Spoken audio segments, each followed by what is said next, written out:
യഹോവ പറയാണ്, ഞാൻ നിന്നെ ഫറവോന് ദൈവമാക്കിയിരിക്കുന്നു. ഇവിടെ ബൈബിൾ പ്രയോഗിച്ച പദം എലോഹിം എന്നാണ്. എന്നാ ശരി, ഞാൻ ചോദിക്കട്ടെ, മോശ 3 ഉണ്ടോ? 3 മോശയുണ്ടോ? മിഷനറിമാര് മറുപടി പറയട്ടെ. 3 മോശയുണ്ടോ? ഇല്ല.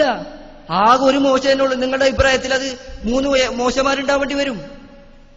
അപ്പൊ ബൈബിൾ അവിടെ പ്രയോഗിച്ച എലോഹിം എന്നുള്ള പദം തന്നെയാണ്. പക്ഷേ അതെന്താണ്? ബഹുമാന സൂചകമായി പ്രയോഗിക്കുന്ന പദമാണ്. ഇവിടെ നമ്മുടെ കേരളത്തിൽ പോലുള്ള പ്രയോഗല്ലേ. കേരളത്തിൽ ഇനിയിപ്പോ നാളെ മിഷനറിമാർ വന്ന് പറയുമെന്നറിയില്ല, ചട്ടമ്പി സ്വാമികൾ എന്നുണ്ട്. വിചാരിച്ച അവര് 3 ആൾക്കാരാ? ആകെ ഒരാളല്ലേ ഉള്ളൂ, വിവേകാനന്ദ സ്വാമികൾ. മലയാളത്തിലുള്ള പ്രയോഗല്ലേ.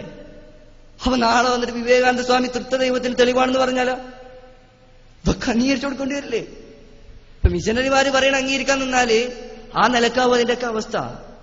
എലോഹിം എന്ന പദത്തിന് യഥാർത്ഥത്തിൽ പൂജക ബഹുവചനമായിട്ടാണ് ആ വാചകം പ്രയോഗിച്ചിട്ടുള്ളത് എന്നാണ് യഥാർത്ഥത്തിൽ ഞാനിവിടെ പറഞ്ഞത്.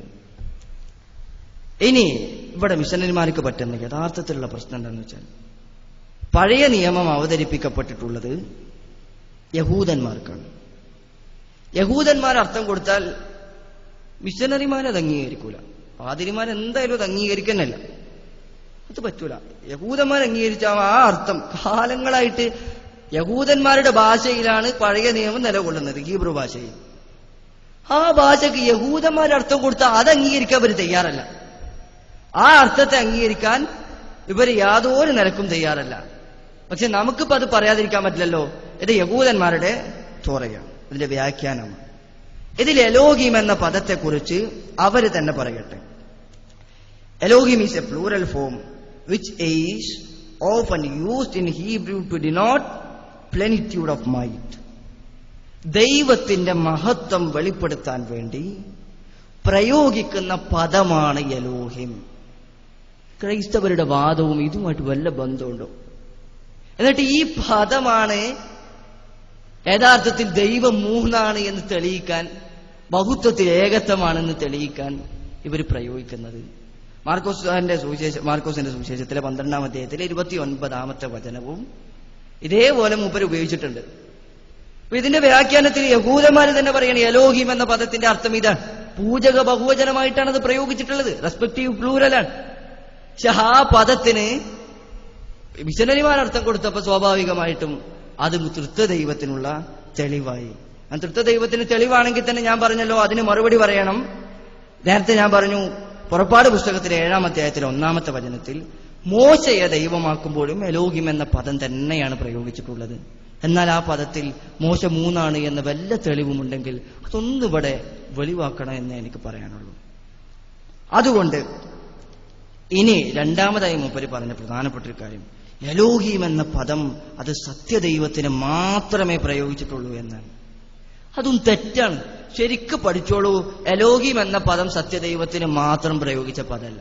അറബി കോളേജ് വിദ്യാർത്ഥികൾ തന്നെ നിങ്ങളെല്ലാം പഠിപ്പിക്കണം എന്ന് പറഞ്ഞാൽ ഞങ്ങൾ എന്ത് ചെയ്യാനാണ്?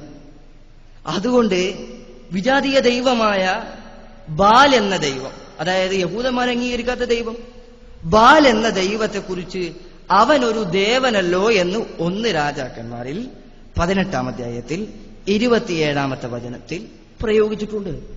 അവിടെയും എലോഹിം എന്ന് തന്നെയാണ് പ്രയോഗിച്ചിട്ടുള്ളത്. അപ്പൊ അതിന്റെ അർത്ഥത്തിൽ ബാൽ എന്ന ദൈവത്തെ നിങ്ങൾ ആക്കോ നിങ്ങൾ? അതിന് മറുപടി പറയണം കേട്ടോ, പറയുകയാണെങ്കിൽ. പിന്നെ അടുത്തത് 3-ാമത്തെ കളവാണ്.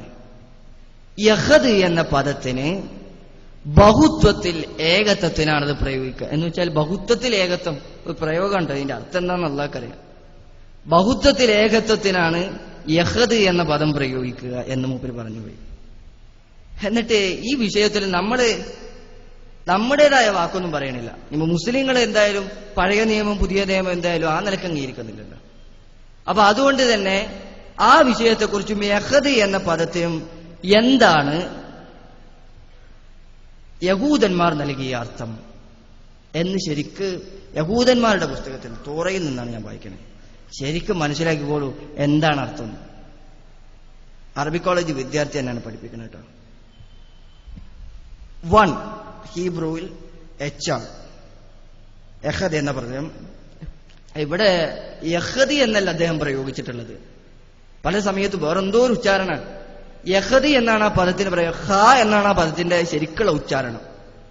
ഇതിപ്പോ ഞാൻ പറഞ്ഞാൽ ഇതൊക്കെ പഠിപ്പിക്കേണ്ടി വരും. ഇപ്പൊ യഹദി എന്നാണ് ശരിക്ക് പ്രയോഗിച്ച് ഉച്ചാരണ ശുദ്ധിയോടുകൂടി പ്രയോഗിക്കണം. എന്നിട്ട് ആ പദത്തെ യഹൂദന്മാർ ആ പദത്തിന്റെ വ്യാഖ്യാനം എഴുതുകയാണ്. Therefore, to him alone it is right to pray and not to any being besides him. അതുകൊണ്ട് അവന് മാത്രമാണ് ആരാധനകൾ അർപ്പിക്കേണ്ടത്, പ്രാർത്ഥനകൾ അർപ്പിക്കേണ്ടത്. മാത്രമോ, the belief that God is made up of several personalities. ശരിക്കും മിഷനറിമാർ ശ്രദ്ധിച്ചോ ഈ പദം? such as Christian belief in the Trinity is a departure from the pure conception of the unity of the God. ദൈവത്തിന്റെ ഏകത്വത്തിൽ നിന്നുള്ള ശരിയായ വ്യതിചലനമാണ് ദൈവം മൂന്നാണ്, വ്യത്യസ്ത പേഴ്സണാലിറ്റികളാണ്, വ്യത്യസ്ത വ്യക്തിത്വങ്ങളാണ് എന്ന ക്രിസ്തീയവാദമെന്ന് എലോഹിം എഹദ് എന്ന പദത്തെ വ്യാഖ്യാനിച്ച് പറഞ്ഞത് ഞാനല്ല, യഹൂദന്മാരാണ്.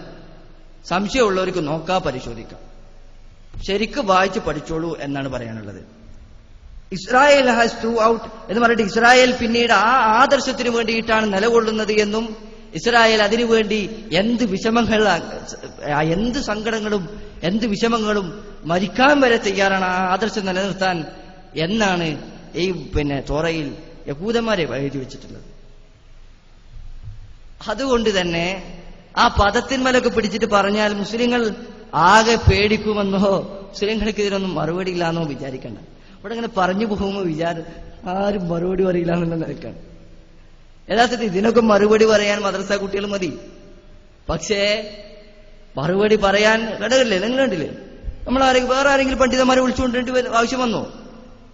ഇവരുടെ വാദങ്ങൾക്ക് മറുപടി പറയാൻ നമ്മൾ തന്നെ മതി. അത് ഒരു അഹങ്കാരം കൊണ്ട് പറയല്ല, ശരിക്കും മനസ്സിലാക്കിക്കോളെ. പിന്നെ ഇനി ബൈബിളൊക്കെ കളിച്ച് വിശുദ്ധ ഖുർആനിലേക്ക് കയറണത്. ഖുർആനിന്റെ വിഷയത്തിലെത്തുകൊണ്ട് ആവേശം കാണണം, അങ്ങോട്ട് അടിക്കാനുള്ള ഒരു ആവേശത്തില്. വിശുദ്ധ ഖുർആൻ അങ്ങോട്ട് കൈ കിട്ടുമ്പോ പിന്നെ ആകെ മൂപ്പരങ്ങോട്ട് രസമാക്കണ്ട്.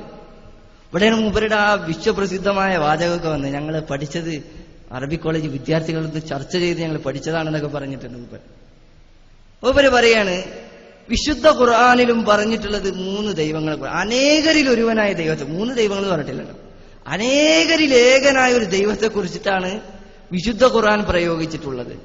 ആര് പഠിപ്പിച്ചു നിങ്ങളിത്? ആരാ പഠിപ്പിച്ച്? ഖുർആൻ 1400 വർഷങ്ങളായി മുസ്ലിങ്ങൾ വായിക്കാൻ തുടങ്ങിയിട്ട്, കാലങ്ങളായി മുസ്ലിങ്ങൾ അതിന് വ്യാഖ്യാനം എഴുതാൻ തുടങ്ങിയിട്ട്, കാലം അത്രയും ഒരു മുസ്ലിമിനും ഇതിന് 3 ദൈവങ്ങളാണ് അർത്ഥമുള്ളതെന്ന് ഇതുവരെ കിട്ടിയിട്ടില്ല. ക്രൈസ്തവ മിഷനറിമാർ എവിടെ വന്ന് പ്രസംഗിക്കണവരെ. എന്തായാലും നല്ലാത്ത നന്ദിയുണ്ട് ആ വിഷയത്തിലൊക്കെ. പുതിയ പുതിയ ഗവേഷണങ്ങളൊക്കെ ഇങ്ങനെ പുറത്തു വരട്ടെ, നമുക്കൊന്നും അറിയാലോ. ഇവിടെ മൂപ്പര് പറഞ്ഞത് അഹദ് എന്ന പദമാണ് ഖുർആനിൽ ഏകത്വത്തിന് പ്രയോഗിക്കുന്നത് എന്നാണ് അക്ബർ സാഹിബൊക്കെ പറഞ്ഞിട്ടുള്ളത്. അപ്പൊ ഞങ്ങൾ അതിനെക്കുറിച്ച് പരിശോധിച്ചു. ഇബ്നു കസീർ നോക്കിയപ്പോ അക്ബർ പറഞ്ഞു തന്നെ അതിനുള്ളിൽ. അപ്പൊ മൂപ്പർക്ക് വേണ്ട കിട്ടിയിട്ടില്ല. അപ്പൊ മൂപ്പർ എന്ത് ചെയ്ത്, ഇതിന് ഇബ്നു കസീർ പറഞ്ഞ ഒന്ന് തന്നെ, അക്ബർ പറഞ്ഞ ഒന്ന് തന്നെ. എന്നാ ഇനി ഒരു കാര്യം ചെയ്യുക, അറബി കോളേജ് വിദ്യാർത്ഥികളിൽ തന്നെ ചേരണം. ആരാണ് അറബി കോളേജ് വിദ്യാർത്ഥികൾ എന്നൊന്ന് പറഞ്ഞു തന്ന വലിയ ഉപകാരമാണ്. ഇബ്നു കസീറിനെക്കാളും ഒക്കെ അറിവ് കിട്ടുന്ന അറബി കോളേജ് ഒന്ന് കിട്ടുകയാണെങ്കിൽ നമ്മളും അറബി പഠിക്കാൻ ആഗ്രഹിക്കുന്ന ആൾക്കാരാണല്ലോ, നമുക്കൊന്ന് പോയി പഠിക്കായിരുന്നു. അതുകൊണ്ട് ആ അറബി കോളേജ് വിദ്യാർത്ഥികളോട് ചർച്ച ചെയ്തപ്പോൾ അവര് പറഞ്ഞത്രേ, യഥാർത്ഥത്തിൽ അഹദ് എന്ന പദം അനേകരിൽ ഏകൻ പ്രയോഗിക്കാനുള്ള പദമാണ്. ആരാ അങ്ങനെ പറഞ്ഞു? എന്നിട്ട് മൂപ്പര് വിശുദ്ധ ഖുർആനിൽ 2 ഉദാഹരണങ്ങൾ പറഞ്ഞിട്ടുണ്ട്. ഖുർആനിൽ നിന്ന് 2 ഉദാഹരണങ്ങൾ, അനേകരിൽ ഏകൻ എന്നാണ് അർത്ഥം കിട്ടാൻ. ഒന്ന് 2-ാം അധ്യായത്തിലെ 96-ാമത്തെ വചനമാണ്. 2-ാം അധ്യായത്തിലെ 96-ാമത്തെ വചനം. ആ ആയത്തിൽ എന്താ പറഞ്ഞത്? وَلَتَجِدَنَّ أَحْرَصَ النَّاسِ عَلَى حَيَاةٍ وَمِنَ الَّذِينَ أَشْرَكُوا يَوَدُّ أَحَدُهُمْ, ശരിക്കും ശ്രദ്ധിച്ചോളൂ, يَوَدُّ أَحَدُهُمْ لَوْ يُعَمَّرُ أَلْفَ سَنَةٍ. അതിന്റെ യഥാർത്ഥത്തിലുള്ള അർത്ഥം, ബഹുദൈവാരാധകർ അവരിൽ ഓരോരുത്തരും അവർക്ക് 1000 വർഷത്തെ ആയുസ് കിട്ടിയാൽ